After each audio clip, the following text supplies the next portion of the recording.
बड़े व्यवस्थित तरीके से यहाँ पर दर्शन चल रहे हैं। व्यवस्था बनाए रखने की दृष्टि से यहाँ पर पीएसी, सीआरपीएफ, आरएफ की टुकड़ी और हमारी सिविल पुलिस सभी मौजूद हैं। दर्शन में कोई परेशानी नहीं होगी, मैं आश्वस्त करना चाहता हूँ। 23 तारीख से मंदिर लोगों के लिए खोल दिया गया है। चूँकि शुरुआती दिनों में काफ़ी संख्या में विभिन्न प्रदेशों से लोग आते हैं, इसलिए काफ़ी संख्या होने की वजह से थोड़ी देर लोगों को इंतज़ार करना पड़ा और परंतु जितने भी लोग आए सभी ने दर्शन किया और आप देख रहे हैं कि बड़े व्यवस्थित तरीके से यहाँ पर दर्शन चल रहे हैं। लोगों के मंदिर तक पहुँचने के लिए मार्ग निर्धारित किया गया। इस निर्धारित मार्ग पर लेन्स बनाई गई हैं जिनमें पंक्तिबद्ध होकर सभी लोग जा रहे हैं, लगातार चलते हुए अनवरत दर्शन कर रहे हैं। किसी व्यक्ति को कोई परेशानी नहीं हो रही है। आपके माध्यम से सभी लोगों से ये कहना चाहता हूँ कि अपना सामान, पोटली, सूटकेसेस, बैग्स आदि जहाँ ठहरे हैं वहीं पर छोड़ कर आएँ। यदि रेलवे स्टेशन से आ रहे हैं तो वहाँ पे क्लॉक रूम में रख कर आएँ। बस स्टैंड पर भी क्लॉक रूम बनाए गए हैं, सुविधा केंद्र बनाए गए हैं।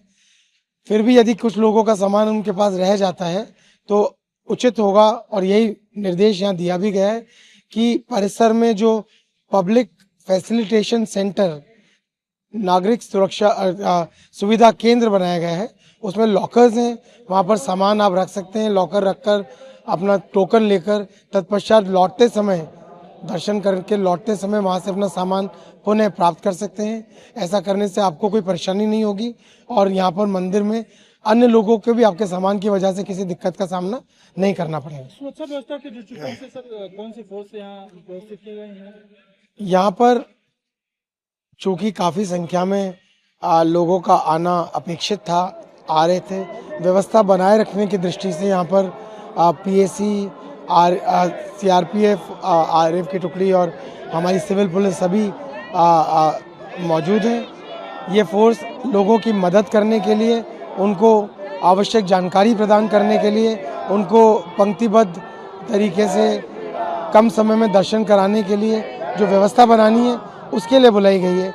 अन्य किसी प्रकार की कोई परेशानी अन्य लोगों को ना हो, असामाजिक तत्वों को हम रोकें, उनको चिन्हित कर उनके विरुद्ध कार्रवाई कर सकें, ये भी हमारे इस फोर्स का एक मुख्य काम है जो भली भांति इस कार्य को कर रही है। बहुत सारे श्रद्धालु रात में ही मंदिरों पर दर्शन करने के लिए लाइन लगा देते हैं, उनके लिए क्या मैसेज देंगे? किस तरह लाइन लगाएं, कब से आए? देखिए, लोग बड़ी श्रद्धा से आ रहे हैं। लोग अपने श्रद्धा और भावना की वजह से रात्रि में भी आकर खड़े होते हैं। जहाँ आकर खड़े होते हैं वहाँ से हम उन्हें हटा तो नहीं सकते। हम जानते हैं कि उनके मन में श्रद्धा है, वो चाहते हैं कि सुबह 7 बजे जब दर्शन प्रारंभ होता है तो बिना किसी देरी के वो सबसे पहले दर्शन कर पाएँ। उनके जल्दी आकर या खड़ा होने के निर्णय उनका अपना है, इसमें हम कोई उन्हें जो है किसी किस्म से अन्य निर्देश अपनी तरफ से नहीं दे सकते। बस यही कहना चाहते हैं, सर्दी का मौसम है, अपनी तबीयत का ख्याल रखें, इस प्रकार से अपना कार्यक्रम बनाएं कि उन्हें अनावश्यक परेशान ना होना पड़े। फिर भी यदि लोग ऐसे इकट्ठे होते हैं तो उनके लिए प्रशासन द्वारा अलाव लगाए गए जगह जगह, जिससे कि उन्हें किसी प्रकार का सर्दी में मुश्किल का सामना ना करना पड़े। अगर देरी से भी लोग आते हैं, रात्रि में नहीं भी आते हैं, तो भी मैं उन्हें बताना चाहता हूँ कि उन्हें दर्शन करने में कोई असुविधा नहीं होगी। अगर वो इस वजह से जल्दी आके खड़े हो रहे हैं, आधी रात में खड़े हो रहे हैं कि बाद में पहुँचेंगे तो दर्शन नहीं कर पाएंगे, तो मैं कहना चाहता हूँ कि बाद में पहुँचेंगे तो भी दर्शन कर पाएंगे। ज़रूर अपना कार्यक्रम बनाएं। अगर बनाते हैं तो इस विश्वास के साथ बनाएं कि दर्शन में कोई परेशानी नहीं होगी, मैं आश्वस्त करना चाहता हूँ।